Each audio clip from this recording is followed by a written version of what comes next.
నమస్తే. Welcome to I dream. నేను Lakshmi Durga. TDP, Janasena పొత్తులో ఉన్నాయి. 2024 ఎన్నికలకు కలిసి వెళ్ళబోతున్నాయి. సో, దీనికి సంబంధించి సీట్ల విషయంలో చంద్రబాబు తన పని తాను చేసుకుపోతున్నారు. జనసేనకిచ్చే సీట్ల విషయంలో నాన్చుడు ధోరణి అవలంబిస్తున్నారు. దీనివల్ల జనసేన నష్టపోబోతోంది అంటూ కూడా వార్తలొస్తున్న నేపథ్యంలో జన సైనికులు కూడా దీనిపైన తీవ్ర ఆగ్రహంగా ఉన్నారంటూ విపరీతంగా దీనిపైన చర్చ జరుగుతోంది. సో, ప్రస్తుతం ఇదే అంశాలపై మనతో మాట్లాడడానికి ప్రముఖ రాజకీయ విశ్లేషకులు పురుషోత్తం రెడ్డి గారు ఉన్నారు. మాట్లాడదాం.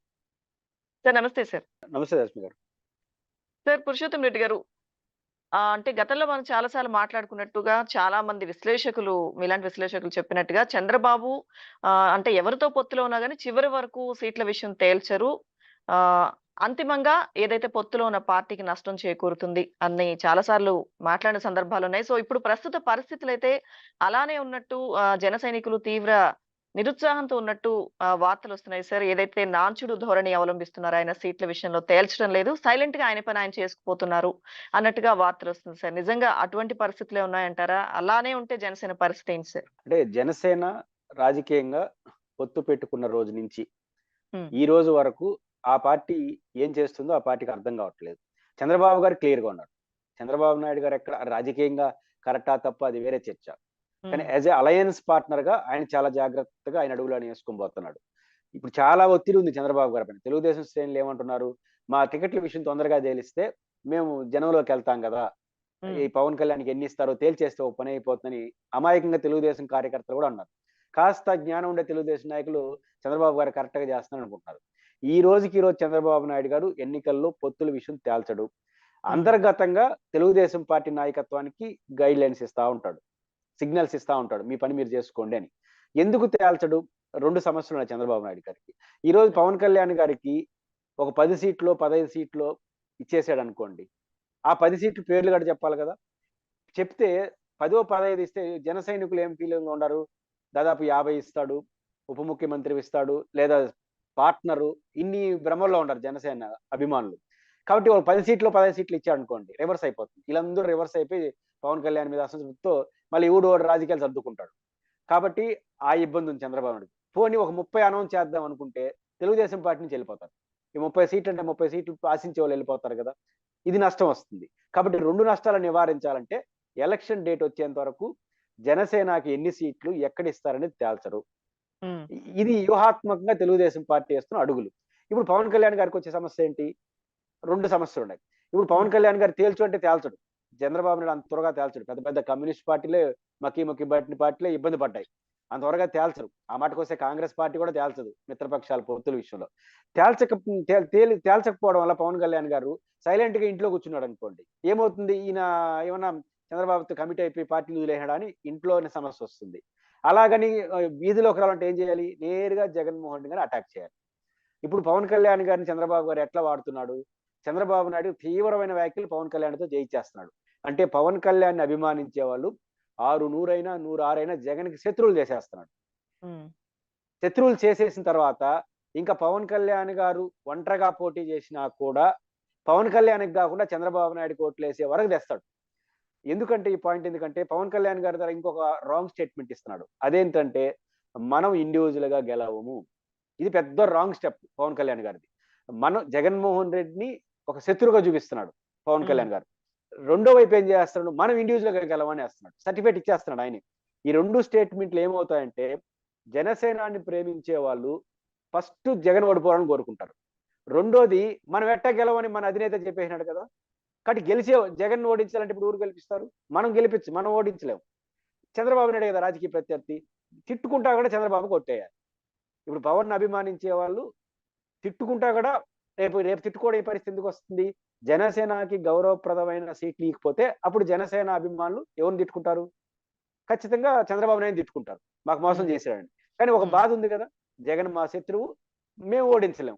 హ్మ్. ఓడించే కెపాసిటీ చంద్రబాబుకుంది. కాబట్టి చంద్రబాబు దుర్మార్గుడని తిట్టుకుంటూనే ఆయనకే ఓటేయాలి. ఆడి వరకు పవన్ కళ్యాణ్ వాడతాడు. వాడిన తర్వాత ఆయన విశ్వరూపం చూపిస్తాడు. ఆ విశ్వరూపం చూపించాను ఎప్పుడు కూడా ఇప్పుడు చూపించడు. పవన్ హ్మ్. కళ్యాణ్ ఎగిరి ఎగిరి దూకినా, ఏం మాట్లాడినా గమ్మున నవ్వుకుంటా ఉంటాడు. కాలం కొరకు వెయిట్ చేస్తాడు. కాబట్టి పవన్ కళ్యాణ్ యొక్క ట్రంప్ కార్డ్‌ను పూర్తిగా వాడేస్తాడు. వాడేసింది అది ఎన్ని వరకు వస్తుంది? ఎలక్షన్ 3 వరకు వస్తుంది. అప్పుడు హ్మ్. పవన్ కళ్యాణ్ గారు చంద్రబాబు దయ నా ప్రాప్తం అనే వరకు తెస్తాడు. ఆ ఎలక్షన్ హ్మ్. ముందుకొచ్చి ఒంటరిగా ఏడ పోటీ చేస్తాడు? ఒక రాజకీయ పార్టీ 175 చోట్ల పోటీ చేయాలి, ఇప్పటి నుంచి ప్రిపరేషన్ చేయాలి కదా. ఇప్పుడు ఉమ్, పవన్ కళ్యాణ్ గారి ప్రిపరేషన్ అంతా తెలుగుదేశంలో పొత్తులో ఉంటాం, ఓ 30-40 సీట్లు వస్తాయని ప్రిపరేషన్ లో ఉన్నాడు. రేపు ఎలక్షన్ దగ్గరకు వచ్చేసింది అనుకోండి, 170 వద్దు నీతో నాకు పంచాయతీ 175 పోటీ చేయాలంటే అభ్యర్థులే అంటారు. సంవత్సరం నుంచి ప్రిపరేషన్ చేసుకుంటే దిక్కుండదు.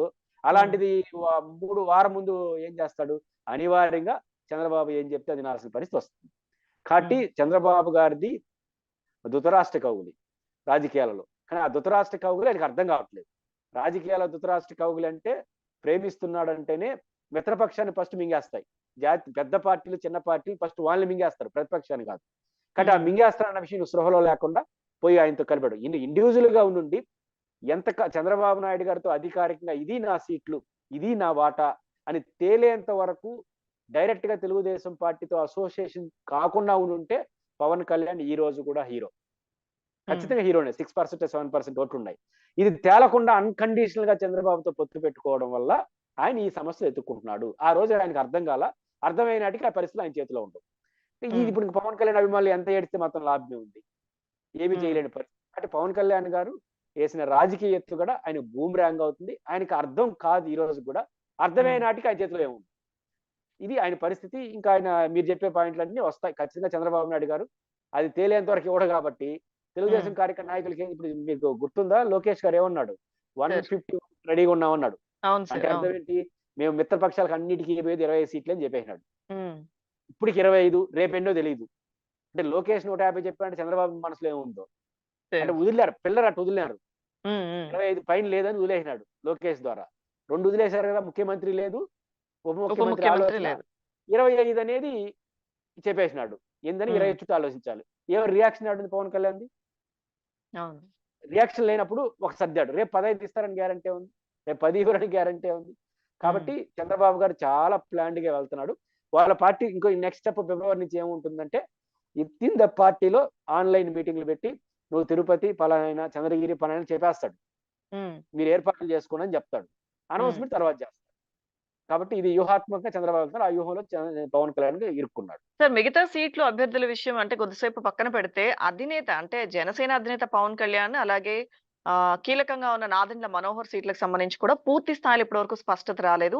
గతంలో కూడా 2 చోట్ల పవన్ ఓడిపోవడానికి కారణం కూడా ఇదే. చివరి నిమిషంలో స్థానాలు ఖరారు చేసుకోవడం కానీ, ఆయన ప్రజల్లోకి వెళ్ళలేకపోవడం, గతంలో రెండిట్ల దగ్గర ఓడిపోవడానికి కారణం ఇదే అంటున్నారు. సో ఇప్పుడు కూడా అదే పరిస్థితి చంద్రబాబు వల్ల జనసేన అధినేత పవన్ కు వస్తుంది. మీరు అన్నట్టుగా ఆయన గ్రహించలేకపోతున్నాడు అంటున్నారు. ఇప్పుడు మీరు పవన్ కళ్యాణ్ కోరికి ఇబ్బంది లేదు, ఎందుకంటే స్టార్ పర్సనాలిటీ కాబట్టి. తెలుగుదేశం ఆయన పొత్తు పెట్టుకుంటే ఈ రాష్ట్రంలో ఏడ పోటీ చేసినా ఎంతో కొంత గ్యారంటీ ఉంటుంది. ఆయనకి పర్సనాలిటీ కదా. నెంబర్ 2 ఎవరు ఆ పార్టీకి? నాదెండ్ల మనోహర్. ఆయన పరిస్థితే గందరగోళం. ఇప్పుడు ఆయనకి ఏ సీటు, ఆయన ఏడంటే ఆడ పోటీ చేస్తే ఆయన హీరో కాదు, ఆయన తెలంగాణలోనే పోటీ చేయాలి. తెనాల్లో ఆలపాటి రాజేంద్ర ప్రసాద్ గారు ఉన్నారు, 6 నెలలు ఆల్టిమేట్ ఇచ్చారు. మీరు ఏడన్నా ఇచ్చుకోండి నాదెండ్ల మనోహర్, మాకు ఇస్తే మేము ఇండిపెండెంట్ గా పోటీ చేస్తాము అంటే నెంబర్ 2 పరిస్థితి అది. నెంబర్ 1 కేమో ఇబ్బంది లేదులే, రాష్ట్రం అంతా ఏడ పర్సనాలిటీ కదా, ఇష్టం ఉన్నా ఇష్టం లేకపోయినా. కానీ నెంబర్ 2 పరిస్థితే ఘోరంగా ఉంది. తెనాలి మనోహర్ సీట్ ఇస్తే అడియాలి, ఖచ్చితంగా తెనాలి ఇవ్వాలి. తెనాలి ఆల్రెడీ ఆలపాటి రాజేంద్ర వరకు బహిరంగంగా ప్రకటిస్తున్నారు, మాకు ఇకపోతే మేము ఇండిపెండెంట్ పోటీ చేస్తాను. నెంబర్ 2 వ్యక్తికే ఇండిపెండెంట్ గా పోటీ చేస్తున్నప్పుడు మిగతా 10 ఇచ్చిన ఆడండ్రా. ఆయన కాకుండా పవన్ కళ్యాణ్ సీటు తప్ప మిగతా అన్ని చోట్ల జనసేనకి ఇబ్బందులు తప్పవు. పవన్ కళ్యాణ్ సీట్లు ఎక్కడ పోటీ చేసినా యాక్సెప్ట్ చేస్తారు తెలుగుదేశంలో, అనివార్యం, తప్పదు. ఎందుకంటే ఆయన మిత్రపక్షం నాయకుడు, ఇబ్బంది ఉండదు. గెలిచే అవకాశాలు సార్ అంటే పోటీ చేస్తారు అంటే టీడీపీ క్యాడర్ సపోర్ట్ చేసి తీరుతుందేమో ఆయన వరకు అయితే మీరు అన్నట్టుగా గెలిచే అవకాశాలు సార్. ఎందుకంటే లాస్ట్ మూమెంట్ లో స్థానాల మీద స్పష్టత అప్పుడు ఇస్తే పోటీ చేసే స్థానాల్లో ఎలా వెళ్ళి ప్రజలతో మమేకం అవుతారు? అంటే ఆయన సీటు ఎక్కడ పోటీ చేస్తారో ఫస్ట్ చూడాలి. అంటే ఆయన కొన్ని సీట్లు, కొంతమందికి తెలుగుదేశానికి కొన్ని అనుకూల సీట్లు ఉంటాయి, వైసీపీ కొన్ని అంటే గ్యారంటీ సీట్లు అండి. నేను అనేది ఏమి జరిగినా అవి గెలుస్తుంటారు. లాస్ట్ 23 వాళ్ళు గెలిచారు కదా, ఇట్లాంటిది గ్యారంటీ సీటే కదా పవన్ కళ్యాణ్ జాగ్రత్త తీసుకుంటాడు. ఆయన పవన్ కళ్యాణ్ సీటు వరకు ఇబ్బంది లేదు. పవన్ నెంబర్ 2 నుంచి ఇంకెవరికి గ్యారంటీ లేదు.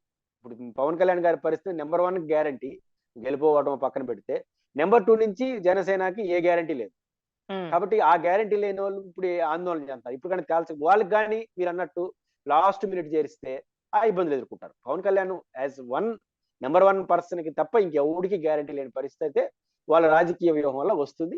దాని ఫలితం మన తెనాలి నుంచి చూస్తున్నాం. రేపు రాష్ట్రం అంతా కూడా 2 ఇచ్చినా, 3 ఇచ్చినా, 10 ఇచ్చినా, 15 ఇచ్చినా తెలుగుదేశాన్ని నుంచి ఇలాంటి హెచ్చరికలు ఆ పార్టీకి వస్తాయి. 20, 30 ఇచ్చారంటే సినిమా కనపడుతుంది. ఒక 5, 10 ఇస్తే హెచ్చరికలు వస్తాయి. 10, 15 దాటాయంటే మాత్రం సినిమానే కనపడుతుంది అందరికి. చంద్రబాబు గారికి కనపడుతుంది. మళ్ళీ ఆయనకే కాదు. ఆ పరిస్థితి రాకుండా ఉండడం కోసం చంద్రబాబు గారు ఇప్పుడు తెనాలి నుంచి ఆ హెచ్చరిక చేస్తే తెలుగుదేశం పార్టీ వాళ్ళ నుంచి రియాక్షన్ ఏంటి చెప్పండి? తెనాలి నుంచి నెంబర్ 2 కదా మనోహర్ గారు. రోజు చంద్రబాబు నాయుడు కలుస్తా ఉంటాడు కదా. మరి ఆయనకి ఇస్తే కూడా మేము ఒప్పుకోమని చెప్పి తెలుగుదేశం నాయకులు బహిరంగ ప్రకటిస్తుంటే అలా మాట్లాడదని తెలుగుదేశం పార్టీ చెప్పిందా?